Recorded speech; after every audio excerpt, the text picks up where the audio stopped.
Update सबसे पहले आपको मिले। मेरा पति मुझसे 15 साल बड़ा था। हम दोनों बहुत लड़ाई झगड़ा करते थे। एक दिन मेरे पति को पैरालाइज हो गया। अब वो बिस्तर पर पड़ा रहता और रोता रहता और रोते रोते स्टोर रूम की तरफ इशारा करता रहता। मैं स्टोर रूम में जाकर देखती तो वहाँ पर कोई भी नहीं होता था। अचानक एक दिन मेरे पति का देहांत हो गया। उसे मरे हुए हफ्ता ही गुजरा था कि मुझे उसके इशारे याद आने लगे। एक दिन नौकरानी नहीं आई थी तो मैंने सोचा आज मैं स्टोर रूम की सफाई कर लेती हूँ। मैं वहाँ पर सफाई करने चली गई और स्टोर रूम का दरवाज़ा खोलते ही मेरी जान निकल गई, क्योंकि स्टोर रूम की सफाई करते हुए मुझे वहाँ, कहते हैं भगवान सबके साथ इंसाफ करता है। कुछ लोगों के साथ इंसाफ हो जाता है और उन्हें पता भी नहीं चलता। मैं भी उन्हीं लोगों में से थी। मेरा नाम बबीता था। मैं बहुत ज़्यादा खूबसूरत तो नहीं थी। मेरे माता पिता ने मेरी शादी एक बहुत बड़े आदमी से कराई थी जो बहुत बड़ी पोस्ट पर था, लेकिन मुझसे 15 साल बड़ा था और उसके सर पर एक भी बाल नहीं था। हम जब साथ बाहर घूमने जाते तो लोग मुझे उसकी बेटी समझते थे। उसने मुझसे कहा कि मैं ज़्यादा खाना खाया करूं ताकि मेरा भी वज़न बढ़ जाए और मैं भी उसके जितनी उम्र की लगने लगूं। मैंने मजाक में एक दिन कह दिया कि आप अपना वज़न कम क्यों नहीं करते। ये सुनकर तो उसे गुस्सा आ गया। उसने मेरे गाल पर ज़ोरदार थप्पड़ मारा। अभी हमारी शादी को हफ्ता भी नहीं हुआ था कि उसने मुझे इतनी ज़ोर से मारा कि मैं ज़मीन पर गिर गई। उसने कहा, औरत हो तो औरत बनकर रहो, मेरे सर पर बैठने की ज़रूरत नहीं है। मैं अच्छी तरह से जानता हूँ तुम औरतों को। अगर तुम्हें काबू में ना रखा जाए तो तुम पता नहीं क्या करो। यहाँ इस घर में तुम मेरा खाती हो, मैं ही तुम्हारे लिए सब कुछ करता हूँ। तुम्हें कोई हक नहीं मेरा मजाक बनाने का। मैंने कहा कि मैं मजाक नहीं बना रही थी, लेकिन उसने मेरी इतनी सी बात का बहुत बुरा मान लिया और बहुत दिनों तक मुझे ताने देता रहा। वो मेरे लिए ऐसी चीज़ें लेकर आता था जिससे मेरा वज़न बढ़ जाए। कभी मेरे लिए पिज़्ज़ा लेकर आता तो कभी बर्गर। मुझे ये सब खाने की आदत नहीं थी, इसीलिए मेरा मैदा ख़राब हो गया। पर उसने तब भी यही कहा कि अगर तुम खाओगी तो यही चीज़ें खाओगी, वरना नहीं खाओगी। उल्टी सीधे चीज़ें खाने से मेरा वज़न तो बढ़ गया, लेकिन मैं बहुत बेढंगी सी लगने लगी थी। सब मुझे कहने लगे, शादी के बाद तुम्हें क्या हो गया? पहले तो अच्छी खासी खूबसूरत हुआ करती थी, इतनी जल्दी वज़न बढ़ा लिया। मेरे ऊपर जो ज्यादती हो रही थी वो किसी को बता भी तो नहीं सकती थी। उस आदमी ने मुझ पर हाथ उठाया, मुझे मेरे माता पिता और दुनिया वालों के सामने रुस्वा किया। मेरे घर वालों को गालियां देता, उन्हें ताने दिया करता था। पत्नी होने के नाते मेरी ज़रा भी इज्जत नहीं करता। मुझे लगा था कि चलो जो भी हो, वो मेरा पति है, मेरा खर्चा तो उठाएगा ही, लेकिन अब तो उसने वो भी बंद कर दिया। मुझसे कहने लगा, अपना खर्चा खुद उठाओ, मेरे पास तुम्हारे लिए पैसे नहीं हैं। अगर पैसे चाहिए तो अपने लिए नौकरी तलाश कर लो। जीवन में सुकून जैसे कहीं खो सा गया था। रोज़ कोई ना कोई हंगामा ज़रूर करता। मैंने स्कूल में नौकरी करनी शुरू कर दी। मेरी हालत इतनी ख़राब हो गई थी कि कभी कभी तो मैं अपने स्टूडेंट के सामने ही रोने लग जाती। जब मैं उनको अपने पति के बारे में बताती तो वो सुनकर हैरान रह जाती। मेरे पास कोई भी नहीं था जिसे मैं अपना दुख बता सकती। मेरे पति का कहना था, जब तक पत्नी को मारो नहीं वो सीधी नहीं चलती और सर पर चढ़कर बैठ जाती है। इसीलिए मैं अपनी पत्नी को बिला वजह ही मार लेता हूँ।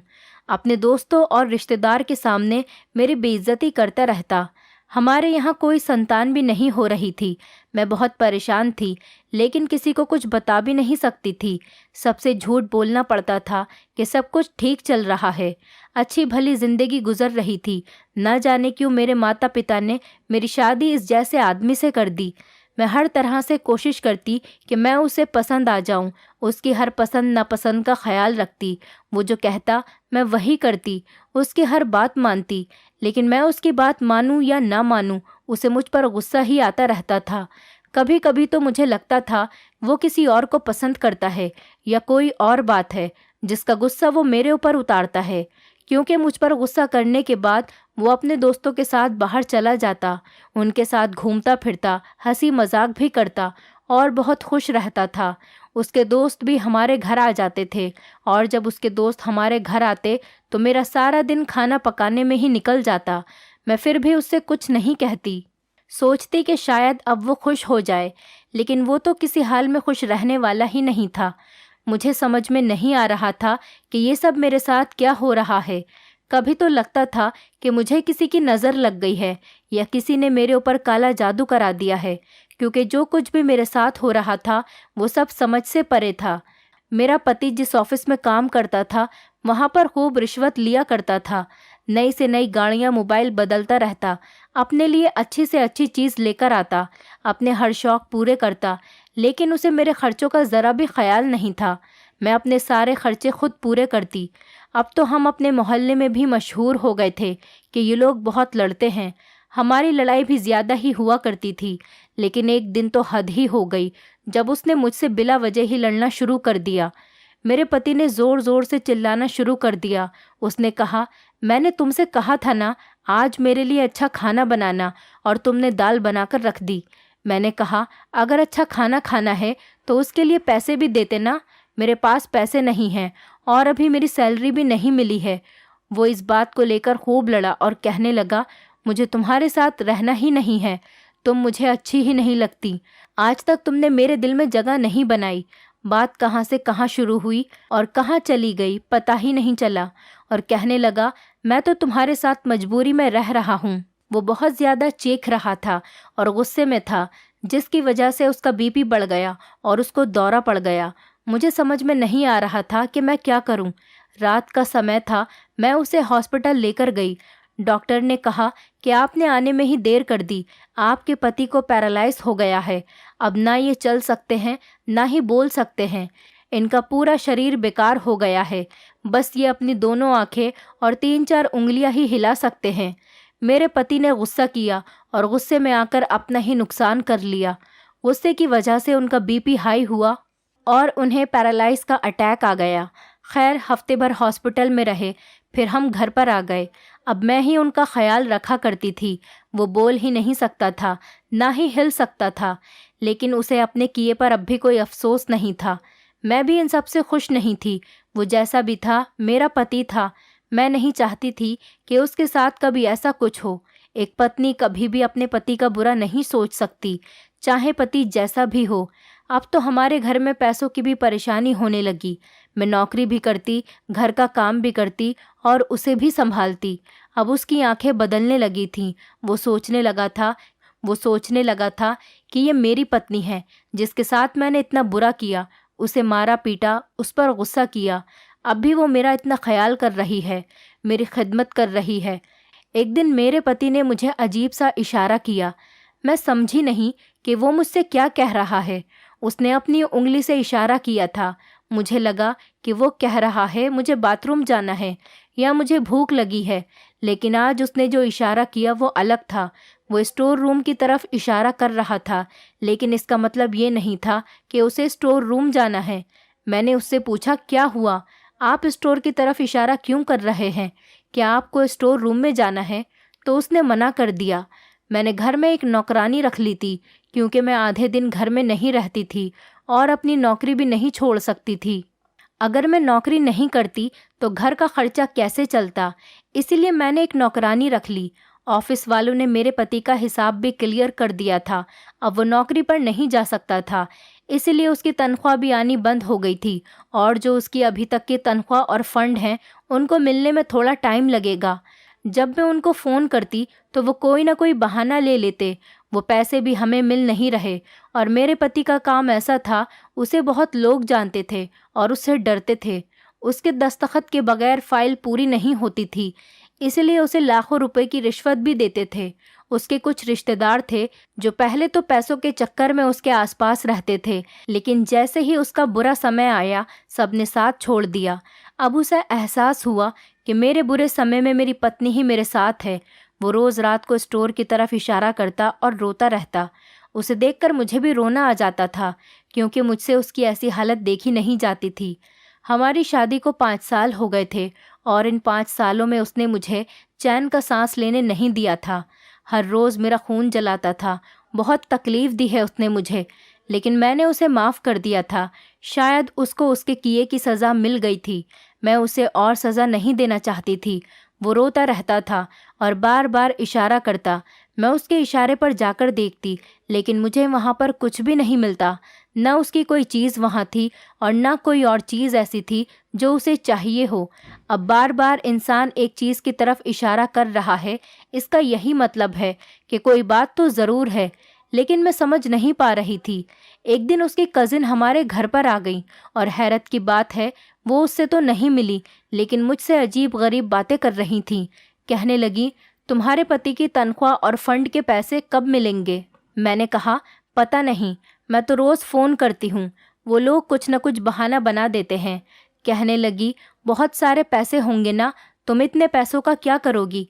मैंने कहा, अपने पति का इलाज करवाऊंगी, हो सकता है दूसरे शहर में इनका इलाज हो जाए। तो मुझसे पूछने लगी, कहीं तुम्हारे पति ने दूसरी शादी तो नहीं कर रखी थी? मैंने कहा, मुझे नहीं पता, लेकिन वो मुझे अपने पैसे नहीं देते थे। बोली, तब तो ज़रूर इसने दूसरी शादी कर ली होगी। मैंने कहा, अगर ऐसा होता तो वो औरत अभी तक यहाँ आ गई होती, लेकिन मेरे पति ने मुझे ऐसा कुछ भी नहीं बताया और ना ही उसने मुझसे छुपाकर दूसरी शादी की है। उसने कहा, तुम झूठ बोल रही हो, इसकी सारी दौलत तुम्हारे पास ही है। ये कई लोगों से लाखों रुपए की रिश्वत लेता था, तुम्हारे ऊपर ही उड़ाता होगा, तुम्हारे नखरे देखता होगा। मुझे भी गुस्सा आ गया। मैंने कहा, देखो, मैं खुद नौकरी करती हूँ, सर्दी हो या गर्मी या मेरी तबीयत ख़राब हो, मैं ज़रूर अपनी नौकरी पर जाती थी। महीने के 30 दिन अपना सर खपाने के बाद मुझे 30,000 रुपये ही मिलते हैं और वो भी घर के खर्चे में ख़त्म हो जाते हैं। तुम्हें उसके पैसे चाहिए तो खुद तलाश कर लो, उसके पैसे भी उसकी दूसरी पत्नी भी, अगर मिल जाए तो मुझे बता देना। उसने कहा, तुम बहुत बदतमीज़ हो और तुम्हारा पति भी ऐसा ही था, इसलिए आज इस हाल में पड़ा है। तुम देखना कहीं तुम भी इसी हाल में ना पहुंच जाओ। आज वो लोगों का मोहताज है, कल तुम भी मोहताज ना बन जाना। अगर ऐसा हुआ तो तुम दोनों का ख्याल कौन रखेगा? तुम तो तड़प तड़प कर भगवान को प्यारे हो जाओगे। मैं उसकी बातें सुनकर हैरान रह गई और सोचने लगी, कैसी दुनिया है, ये लोग किसी भी हाल में आपको नहीं छोड़ते। मैंने उससे अब भी तमीज़ के साथ कहा कि तुम यहाँ से जा सकती हो। फिर वो हमारे घर से चली गई। मैंने सारी बात अपने पति को बताई। वो सुन भी रहा था, समझ भी रहा था और रो रहा था। वो मुझसे शायद बातें करना चाहता था, लेकिन अब वो बोल नहीं सकता था। अगले दिन मैंने डॉक्टर से चेकअप करवाया तो डॉक्टर ने भी यही कहा कि इनके ठीक होने की उम्मीद बहुत कम है। अभी तो ये ऐसे ही रहेंगे, आगे भगवान की मर्जी। लेकिन अगर आप चाहें तो किसी और डॉक्टर को दिखा सकती हैं या किसी और शहर ले जा सकती हैं। डॉक्टर हर महीने आकर चेक करते थे, लेकिन कोई अच्छी खबर नहीं मिल रही। लेकिन बस मेरा पति बार बार स्टोर रूम की तरफ इशारा करता रहता और मैं समझ नहीं पाती कि वो क्या कहने की कोशिश कर रहा है। वो यूं ही रोता रहता। डॉक्टर कहते, अगर ये रोते रहेंगे तो इनकी आंखें भी खराब हो जाएंगी और दवाई भी असर नहीं करेगी। मैं उन्हें समझाती और कहती कि आप रोया न करें, सब्र करें। एक दिन जब सवेरे में उनको जगाने गई तो मैंने देखा कि वो जाग नहीं रहे थे। तभी मुझे एहसास हुआ कि वो इस दुनिया में नहीं रहे। मेरे पैरों तले ज़मीन निकल गई। मैंने डॉक्टर को बुलाया। उन्होंने कहा कि इनका तो देहांत हो चुका है और इनके लिए यही अच्छा हुआ, क्योंकि ये जीने की उम्मीद छोड़ चुके थे और बहुत तकलीफ़ में थे। कि अच्छा हुआ इन्हें भगवान ने बुला लिया। मुझे ये सुनकर बहुत सदमा लगा और मैं रोने लगी। वो जैसे भी थे, आखिर मेरे पति थे। उन्होंने मेरे साथ कुछ भी किया हो, लेकिन उन्हें भी जीने का हक था। मैंने पूरी इज्जत के साथ उनका क्रियाक्रम किया। मैं कुछ समय नौकरी पर नहीं गई, मैं घर में ही रहती और मेरे साथ घर में एक नौकरानी रहती थी। वही घर का सारा काम करती थी, खाना बनाना, सफाई करना, कपड़े धोना। मेरे पति के देहांत के बाद मेरा किसी काम में दिल नहीं लगता था। एक दिन किसी ने दरवाज़ा बजाया और मुझे नौकरानी ने आकर बताया कि मुझसे कोई औरत मिलना चाहती है, उसके साथ बच्चे भी हैं। मैंने कहा, क्या नाम है उसका? उसने मुझे नाम बताया। मैंने कहा कि मैं इस नाम की किसी औरत को नहीं जानती। खैर, तुम उसे बाहर बिठाओ, मैं आ रही हूँ। और जब मैं बाहर आई तो मैं सच में उस औरत को नहीं जानती थी और ना ही उसके बच्चों को मैंने कहीं देखा था। मैंने उससे पूछा, कौन हैं आप? उसने कहा, मैं तुम्हारे पति की दूसरी पत्नी हूँ। अब वो मर गया, मैं अपना और अपने बच्चों का हिस्सा लेने आई हूँ। तुम्हारे पति ने 3 साल पहले मुझसे छुपकर शादी कर ली थी और 3 साल में मेरे 2 बच्चे भी हैं। अब मैं अपना हक लेने तुम्हारे पास आई हूँ। जब मैंने ये बात सुनी तो मुझे उस औरत का ख्याल आ गया जो उस दिन हमारे घर पर आई थी। इसका मतलब वो गलत नहीं कह रही थी और इनके बाकी रिश्तेदार भी सही सोचते थे। मैंने कहा, तुम्हें शर्म नहीं आई एक शादीशुदा आदमी से शादी करते हुए? उसने कहा, इसमें मेरा क्या कसूर है? वो तुम्हें पसंद नहीं करता था, तुम उसे अच्छी नहीं लगती थी और मैं खूबसूरत और हसीन हूँ। वो मेरे पीछे पड़ गया और मुझसे शादी कर ली। मैंने कहा, खूबसूरत तो मैं भी थी, लेकिन उसने मुझे जानबूझकर बदसूरत कर दिया। उसने कहा, मर्द ऐसा क्यों करेगा? शायद तुम्हारी किस्मत ही खराब थी। खैर छोड़ो इन बातों को अब। वो इस दुनिया में नहीं रहा, मेरा हिस्सा मुझे दे दो। मैंने कहा, वो मेरे पास कुछ नहीं छोड़कर गया है। मैं अपना खर्चा भी अपनी नौकरी से चलाती हूँ और जो उसके फंड और तनख्वाह है वो अभी तक मिली नहीं है। जब मिल जाएगी तो मैं तुम्हें उसमें से आधे पैसे दे दूंगी। और रहा ये घर, तो ये घर भी किराए का है और इसे मैं चलाती हूँ। तुम्हारा पति नहीं चलाता था, वो मुझे पैसे भी नहीं देता था। तुम पर ही उड़ाता होगा अपनी सारी दौलत, तभी तो इस घर में 1 रुपया भी नहीं देता था। तुमने उसके जीते जी बहुत ऐश कर लिया, अब तुम्हें क्या चाहिए? वो औरत मुझसे लड़ने लगी और मेरे पूरे घर की तलाशी लेने लगी। मैंने कहा कि यहाँ कुछ भी नहीं है, जाओ यहाँ से। मेरा बीपी बढ़ने लगा। मुझे उसकी हरकत से बहुत गुस्सा आ रहा था और वो औरत बहुत ज़िद्दी और बदतमीज़ थी। जब उसे कुछ नहीं मिला तो वो घर से चली गई और कहकर गई कि मैं तुम पर नज़र रखूंगी। जब उसके पैसे आ जाएंगे तो मैं खुद लेने आ जाऊंगी, मुझे सब कुछ पता चल जाएगा। मेरी नौकरानी ने बताया कि वो उस औरत को जानती है, वो बहुत बिगड़ी हुई औरत है। अमीर आदमी को पहले फंसाती है, फिर उससे शादी करती और फिर बाद में उनके सारे पैसे ले लेती है। यह डिवोर्स के नाम पर बच्चों का खर्चा मांगती है। अब पता नहीं उसने ऐसा क्यों किया, लेकिन ये अच्छी औरत नहीं है, इसको तो सारा मोहल्ला जानता है। मैंने कहा, मेरी ज़िंदगी में कुछ अच्छा नहीं हो सकता। पति ने भी मुझे तंग किया और जाने के बाद भी मेरे गले में मुसीबत डाल गया। मैं क्या करूं? अभी मेरे पति को मरे हुए ज़्यादा समय नहीं हुआ था। मुझे बार बार अपने पति का ख्याल आता कि वो स्टोर रूम की तरफ इशारा क्यों करता था। अपने आखिरी समय में भी वो यही इशारा कर रहा था। मुझ में उसकी याद बस गई थी। औरत भी बहुत अजीब होती है, जब किसी से मोहब्बत करती है तो उसकी बेवफाई भी माफ़ कर देती है, लेकिन मर्द के अंदर इतनी ताकत नहीं होती। मुझे तो आज तक ये समझ नहीं आया कि मेरे पति ने मेरे साथ ऐसा क्यों किया, जबकि मैंने तो हमेशा उससे मोहब्बत ही की। मैं अपने घर से भी यही सोच कर आई थी कि हमेशा अपने पति का साथ दूंगी। मैं देखने में भी अच्छी थी, लेकिन शायद उसके दिल में जगह नहीं बना सकी।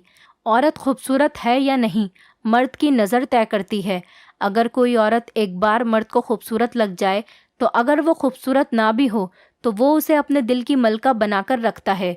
और कभी कभी तो बहुत खूबसूरत औरत भी मर्द के दिल को नहीं भाती, तो उनकी हालत मेरे जैसे हो जाती है। क्योंकि आजकल तो हालात ही ऐसे थे। मैं अब दिन भर रोती रहती थी, खाना भी नहीं खाती थी, हर समय दिमाग टेंशन में रहता था। लेकिन मेरे पास अब क्या रह गया था? मेरी उम्र भी अभी कोई ज़्यादा नहीं हुई थी। मुझे किसी से शादी भी नहीं करनी थी, मेरा ऐसा कोई इरादा नहीं था। मैं सिर्फ अपनी ज़िंदगी चैन सुकून से और अपने तरीके से जीना चाहती थी और मेरे दिल में अब कोई चाहत बाकी न रही थी। मेरी ज़िंदगी का कोई दूसरा मकसद नहीं था। मैं घर में ही रहती। मेरे पति के पैसे भी नहीं आ रहे थे और उनकी दूसरी पत्नी फ़ोन कर करके मुझे परेशान करती रहती। पैसों का पूछ कर वो मुझे तंग करती रहती। मेरे पास सब पैसे ख़त्म हो गए थे। मैंने नौकरानी से भी कहा कि वो काम छोड़कर चली जाए, मैं अब उसको पैसे नहीं दे सकती। मैं हैरान रह गई जब एक दिन वो मेरे लिए खुद अपने घर से खाना बनाकर लेकर आई और कहने लगी, आप बहुत अच्छी हैं मैडम, आपने मेरा बहुत ख्याल रखा है। मेरे पास इतना ही है मैडम, मैं आपके लिए खाना ही ला सकती हूँ। उस दिन मुझे पता चला कि अगर हम दुनिया में किसी अच्छे इंसान के साथ अच्छा करते हैं तो वो हमारे साथ उससे भी ज़्यादा अच्छा करता है। उसके पास तो खुद कुछ नहीं था, वो गरीब थी और उसके 4 बच्चे थे। मैं उसके ऊपर बोझ नहीं बनना चाहती थी। मैंने उससे कहा, अगर मेरे हालात अच्छे हो गए तो मैं तुम्हें ही काम पर बुला लूँगी और तनख्वाह भी दे दूँगी। उधर उनके ऑफिस वाले पैसे देने को तैयार नहीं थे, शायद वो पैसे खाना चाहते थे। इधर उनकी पत्नी ने मुझे तंग कर रखा था। मेरी एक दोस्त थी जिससे मैंने उधार ले रखा था, और किसी तरह खाना पीना चल रहा था, वो भी ख़त्म होने ही वाला था। मैं बहुत ज़्यादा परेशान थी। नौकरानी को भी मैंने हटा दिया था। घर भी बहुत ज़्यादा गंदा हो रहा था। वैसे भी करने को कुछ नहीं था। मैंने सोचा आज सफाई कर लेती हूँ। मैं स्टोर रूम में चली गई। वहाँ जाते ही मुझे अपने पति की याद आने लगी। मैं सोचने लगी वो बार बार इधर इशारा क्यों करते थे कि अचानक मेरा पैर फिसल गया और मेरा हाथ दीवार पर लग गया, जिससे मेरी कलाई में चोट लग गई और वहाँ का एक टाइल टूट गया।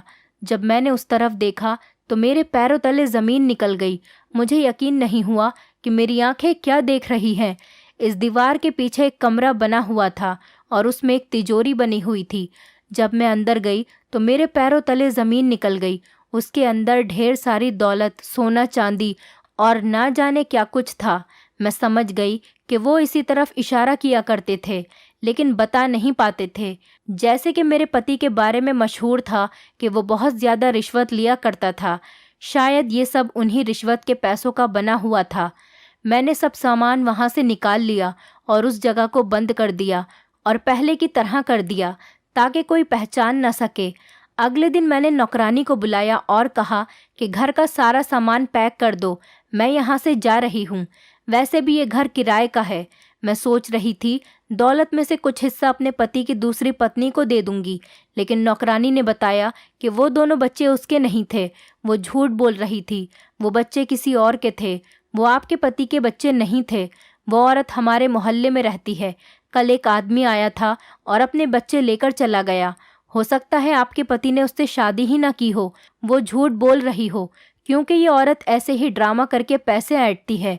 मैं खामोश उसकी बात सुनती रही। मैंने नौकरानी को उसकी तनख्वाह और कुछ पैसे दे दिए। उसे लगा शायद मुझे ऑफिस से पैसे मिल गए हैं, लेकिन ऑफिस वाले तो पैसे खाकर बैठ गए थे। मैं वहाँ से चली गई। मैंने कुछ सामान भी उसे दे दिया और थोड़ा बहुत सामान अपने साथ लेकर दूसरे शहर में चली गई। वहाँ पर ही मैंने नौकरी करनी शुरू कर दी। आज मेरे पास घर भी है, गाड़ी भी है और मैं अपने पति के नाम से एक अनाथ आश्रम बनवा रही हूँ, क्योंकि ये पैसे उनके ही थे, उन्हीं ने रखे थे और वो तो मुझे ये पैसे देना भी नहीं चाहते थे, लेकिन शायद किस्मत को यही मंजूर था, ये पैसे मुझे ही मिलने थे। मैं इन पैसों से कोई अच्छा काम करना चाहती थी। ये सब सुनने में अजीब लगता है, लेकिन मेरा पति मुझसे 15 साल बड़ा था। उसने इतने सालों में ये पैसे जमा किए थे, लेकिन वो इसे खर्च नहीं कर पाया। यही तो जीवन है, इसमें ऊंच नीच होती रहती है, लेकिन अब मैं किसी पर भरोसा नहीं कर सकती, इसीलिए दूसरी शादी नहीं करना चाहती। मैंने आगे पढ़ाई करने का फैसला किया ताकि मैं एक अच्छी जॉब कर सकूं, क्योंकि चाहे आपके पास दौलत या दरिया क्यों ना हो, वो एक दिन ख़त्म ही हो जाता है। मैं अपने पति को खुशी से याद करती हूँ और उसकी आत्मा के लिए भगवान से प्रार्थना करती हूँ, क्योंकि वो जैसा भी था मेरा पति था। दोस्तों, उम्मीद करती हूँ आपको हमारी कहानी पसंद आई होगी। कहानी पसंद आई है तो वीडियो को लाइक करें, चैनल पर नए हैं तो चैनल को सब्सक्राइब करें और हाँ, नोटिफिकेशन बेल को ज़रूर दबाएं ताकि अगली अपडेट सबसे पहले आपको मिले।